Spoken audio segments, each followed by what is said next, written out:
Before we begin, listen carefully. What you're hearing now was captured on a phone found beside an empty driveway at 2:47 a.m. It was the last voicemail she ever received, and the voice on the other end was not supposed to exist. The recording was only 6 seconds long, just breathing. Slow, controlled, deliberate. But when investigators enhanced the audio, they discovered something buried beneath the static. A faint whisper repeating the same 3 words. Over and over. Words that matched a message left on a window weeks earlier. What you're about to hear tonight is pulled from real files. Real emergency calls. Real evidence sealed away after each case was closed without answers. No dramatization. No exaggeration. Just the quiet truth that sits in the places people prefer not to look. Across these stories, you'll see silhouettes that appear where no one should be standing. Notes that show up on windshields even after locks were changed. And faces captured by night vision cameras that didn't belong to anyone known to the victims. Stay with me. Because story number 1 ends with a twist investigators still can't explain. And once you hear it, you may start checking the shadows around you a little differently. Tonight, you'll hear 4 real accounts taken from incident logs, emergency calls, and testimonies recorded moments after the victims realized they were being hunted, watched, and followed. These aren't campfire tales. They aren't online stories passed from one stranger to another. These happened on real streets. To real people who noticed the same quiet pattern, footsteps that matched theirs, faces that appeared in the distance, messages left by hands no one saw. Each case unraveled slowly at first, small signs, brushed aside as coincidence. Until the evidence became too clear to avoid. You'll see details that investigators studied frame by frame. You'll hear words that left officers standing in silence. And you'll find out how close each victim came to disappearing without leaving anything behind. Stay sharp, because somewhere in these stories, I've hidden a clue most viewers miss.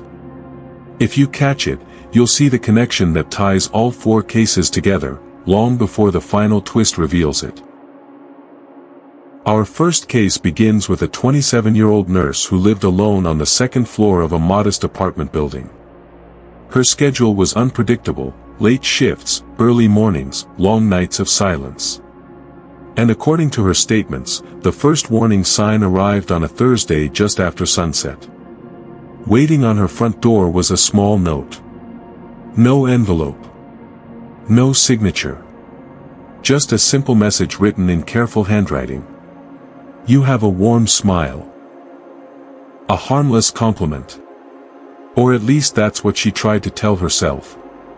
But then the notes kept coming. One every night. Each placed neatly at eye level. Each written with the same precision. And as the days passed, the messages changed. They shifted from simple observations to details she had never shared with anyone in the building. Details only someone watching her would know. What time she locked her door. Which nights she returned from double shifts. Which pajamas she preferred when she was too tired to change. She told investigators that sometimes, just before she reached her landing, she heard it. The soft sound of tape being pressed into place. Followed by footsteps moving away at a steady pace. Not rushed. Not panicked. Just a calm exit, as if the person had all the time in the world. And on certain nights, the scent of cigarette smoke lingered outside her door long after the footsteps faded. If you want, I can continue immediately with.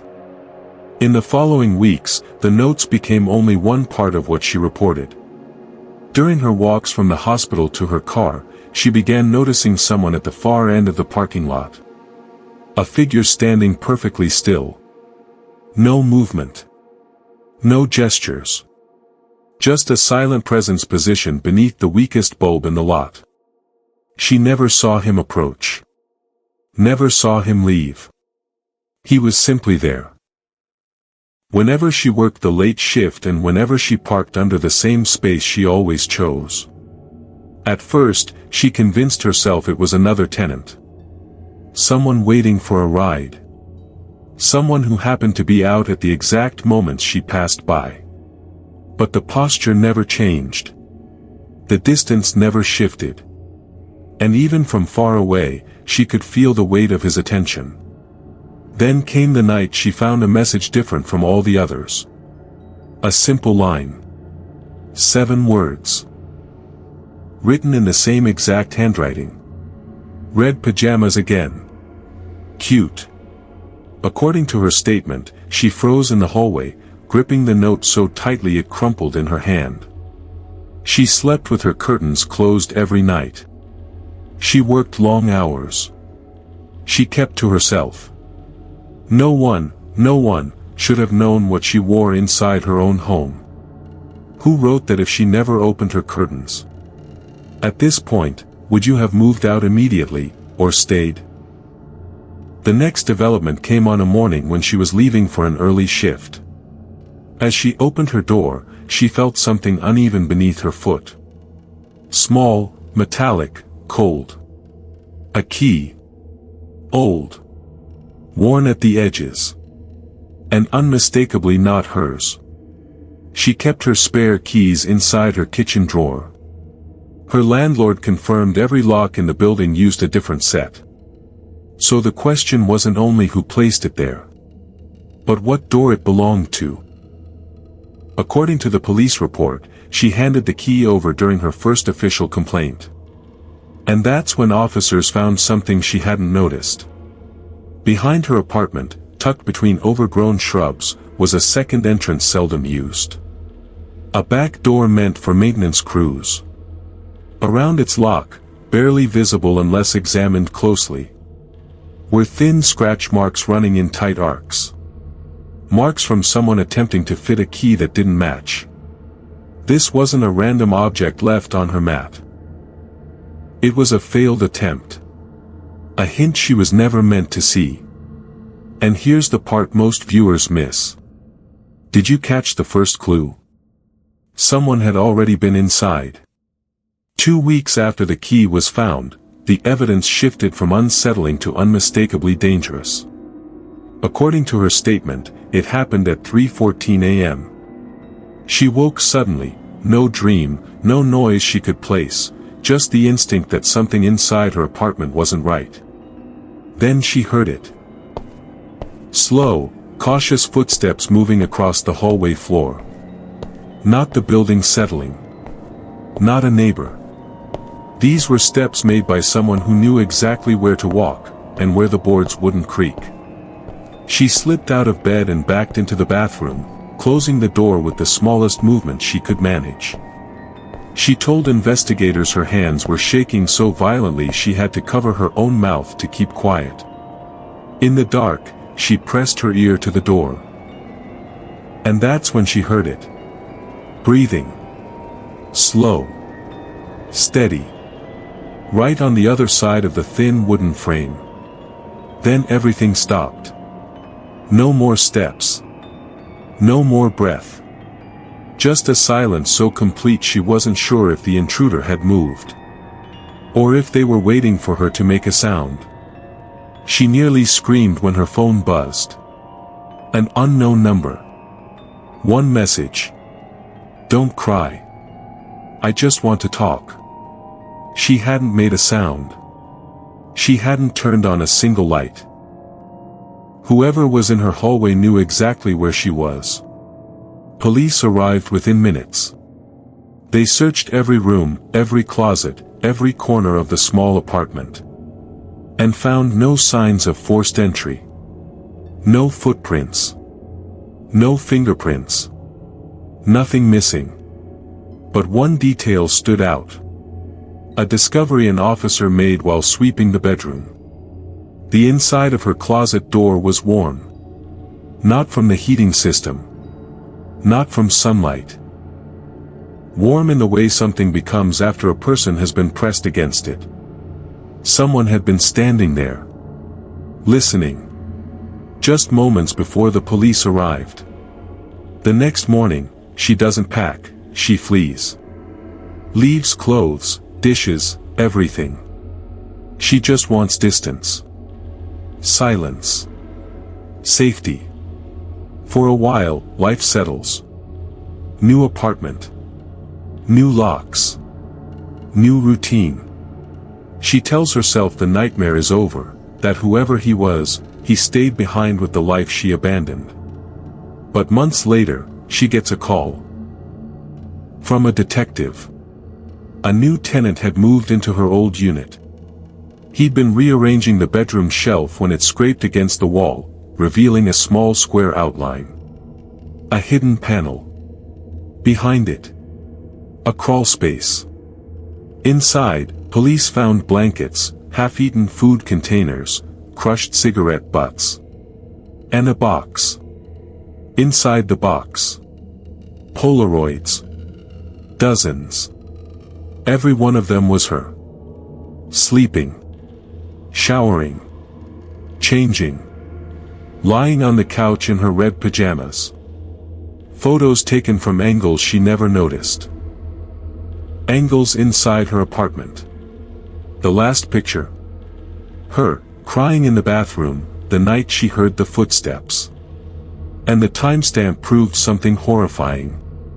He took that photo while the police were already in the apartment. Our second story begins with a woman who works late nights at a small medical clinic. Every evening, as she walks out to her car, she sees him. A man standing across the street. Motionless. Face tilted slightly upward. Eyes locked on her. He's there every night. Same clothes. Same stance. Same expression. At first, she tries to ignore him. Maybe he's waiting for someone. Maybe he's harmless. But then she realizes something that freezes her mid-step. He never moves. He never shifts his weight. He never even blinks. Not once. And worst of all, nobody else ever seems to notice him. Within a week, the man isn't just across the street anymore. He's closer. She sees him at the bus stop on her morning commute, standing perfectly still as the buses roar past. Other passengers shuffle around him without a glance, as if he's not even there. Later that evening, she spots him again. In the grocery store aisle, between rows of cereal boxes. Not walking. Not shopping. Just standing at the end of the aisle. His head tilted. His eyes unblinking and glass-like, reflecting the fluorescent lights. Her heart drops when she realizes he isn't looking at the shelves. He's looking straight at her. By the third time, it's no longer coincidence. She's loading groceries into her car, trying to shake the feeling, when she sees a shape behind her in the reflection of her back window. He's standing inches behind her bumper. Perfectly still. His eyes wide. Emotionless. Like he's studying her face, and memorizing it. She spins around. But he's already gone. No footsteps. No car door. No trace he was ever there. Just the lingering certainty that she has become prey. Have you ever felt watched, even when surrounded by people? Shaken, she goes to her manager and asks to review the security footage from the parking lot. The place she first noticed him standing by the entrance. They pull up the timestamp. The camera angle clearly shows where he should be. The sidewalk. The lot. The glass doors. But the frame is empty. No figure. No shadow. Nothing. Her stomach sinks. Because she knows. She saw him. They scrub backward, then forward again. Still nothing. Her manager frowns. Maybe someone left before the camera picked it up. But she shakes her head. He was standing there for 20 minutes. As they continue watching, the footage seems completely normal, until the manager unmutes the audio track. At first, it's just the hum of traffic. Then, underneath it, a slow, steady, rhythmic sound. Breathing. Not gasping. Not wind. Not interference. Controlled. Deliberate. Too close to the microphone. As if someone were standing inches from the camera housing, staring directly into it. Her manager's face tightens. That's odd. The mics don't pick up sound from that distance. She leans closer to the speaker, and the breathing grows clearer. A soft inhale. A longer exhale. Almost like someone savoring each breath. She whispers, "That's him." Because she recognizes it. The same steady breath she heard behind her car window. The same breath she felt prickling across her skin when she turned around too late. He never shows up on camera. But his breathing follows her everywhere. One night, she wakes suddenly, heart pounding, feeling eyes on her. The sensation isn't subtle. It presses down from above, heavy, deliberate. She opens her eyes to darkness, but she doesn't need to see to know someone is in the room. She flicks on the bedside lamp. The warm glow reveals nothing. No figure. No shadow. Just her bed, her furniture, the quiet of a room that should feel safe. But then she notices the rug near the door. Damp. Saturated in places it shouldn't be.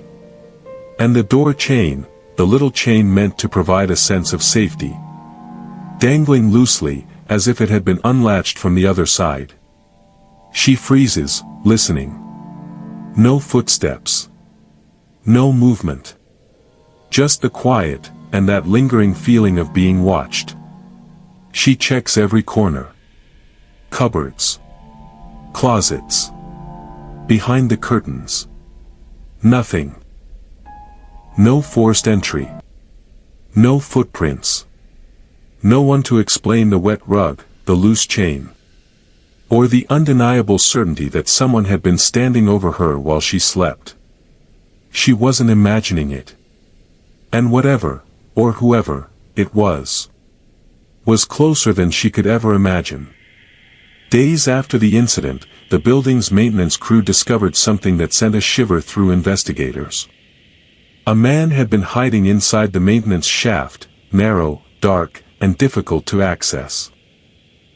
He wasn't just lurking, he had been living there for weeks, using the network of vent tunnels to reach upper floors without ever being seen.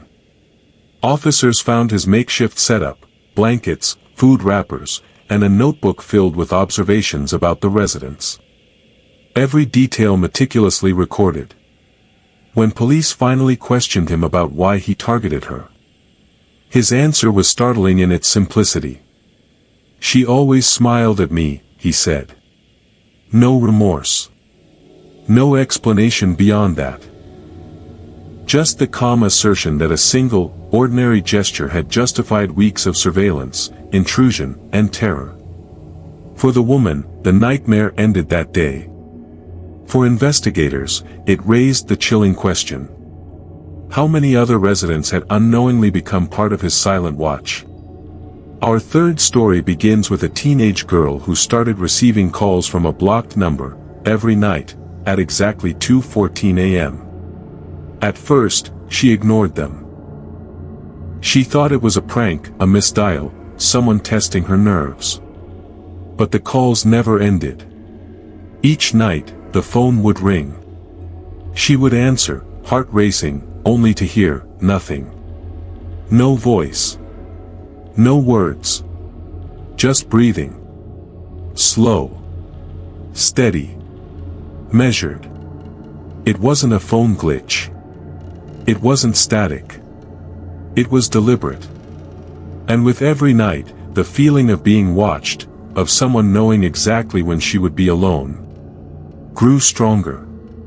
Then the calls stopped. But what came next was worse. Her phone began acting on its own.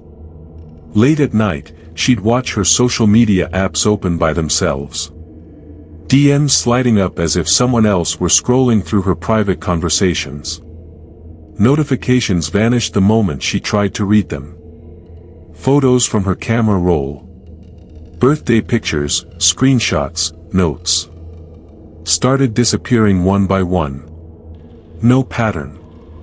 No warning. Just gone. She reset her phone. Changed her passwords.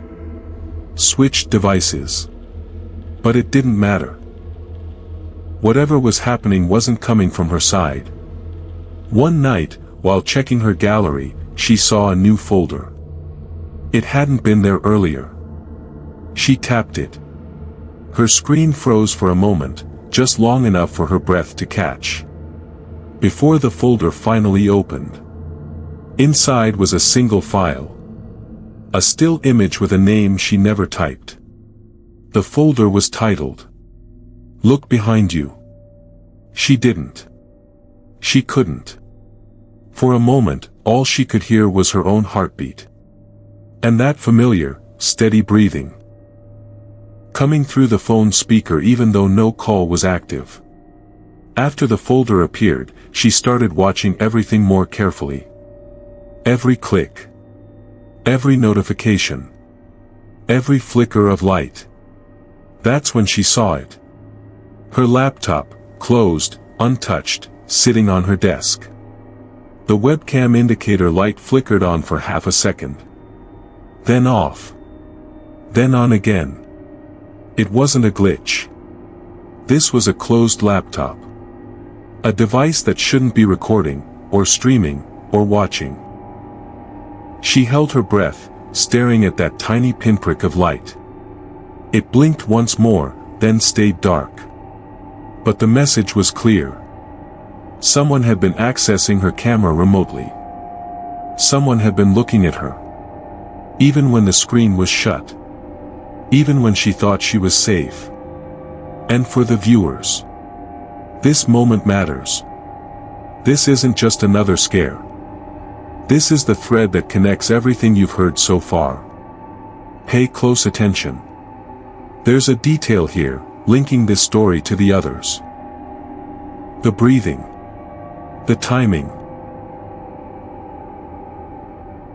The way each intruder seemed to know their victims without ever being seen. It wasn't just stalking. There was a pattern. And she was only just beginning to understand her place in it. After nights of unanswered calls and disappearing photos, she finally picked up. The moment her fingers swiped the screen, she braced herself, expecting silence. Instead, a voice. Soft. Breathy. Close. "I'm downstairs," it whispered. Her heart raced. She froze. She pressed her face to the window, peering into the dark courtyard below. Empty. Not a movement. No figure. Just the black of night. She turned back, trembling. And then her phone vibrated again. A single notification. A picture message. She opened it, and froze. The image showed her. Standing at the window. Staring down into the courtyard. It was a live photo, taken seconds ago. No camera app open. No shutter sound. Just her, captured. By someone who was still watching, still waiting, still inside the room she thought was her sanctuary. Someone had been here. Watching her every move. And somehow, always one step ahead. When the live photo appeared, she called the police immediately. They traced the source of the number, not to another phone, but to a property just 2 streets from her home. A place nobody had lived in for years. Officers entered the building cautiously. The air inside was stale. Dust thick. But the power was still running. In the back room, they found what they were looking for. And what they never expected. Rows of monitors. Wires snaking across the floor. Old audio equipment stacked like a control station. And on the screens, folders labeled with dates, times, and addresses.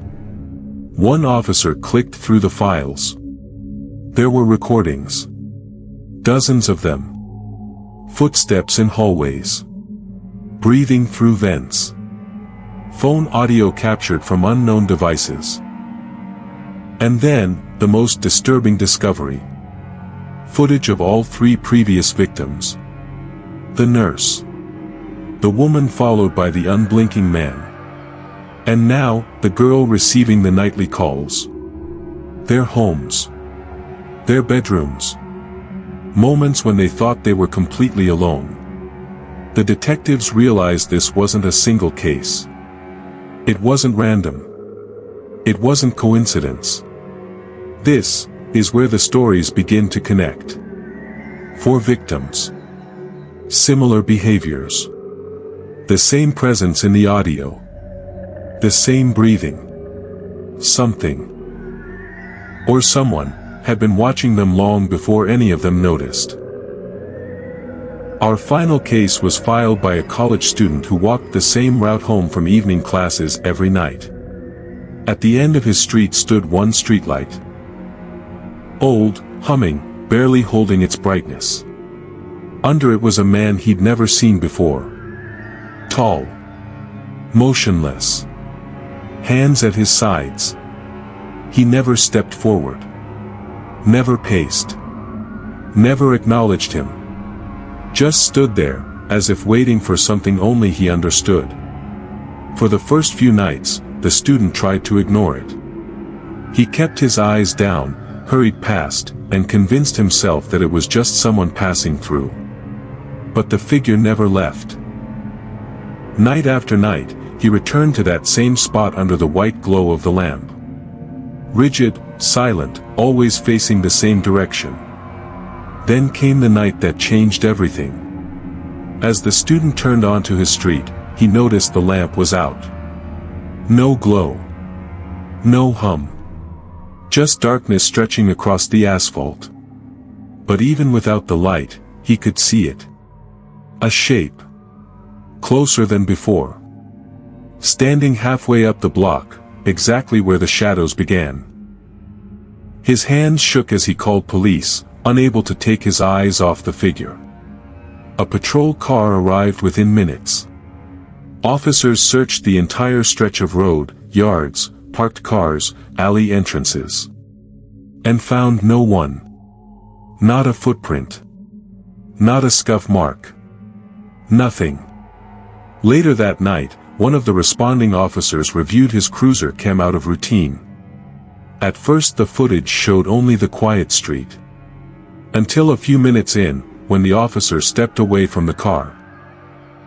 In the upper corner of the frame, a figure stood directly behind him. Still. Perfectly upright. Unmoving. A shadow shaped like the man the student described. Yet the officer never saw anyone there. No alarm. No reaction. Just an empty street in front of him. And that figure behind him, frozen in the dark. The clip ends without an explanation. To this day, the student refuses to walk that street alone again. If you saw that figure outside your window, would you even look again? Before you leave, there's something you should know. All 4 stories you've heard tonight took place within 40 miles of each other.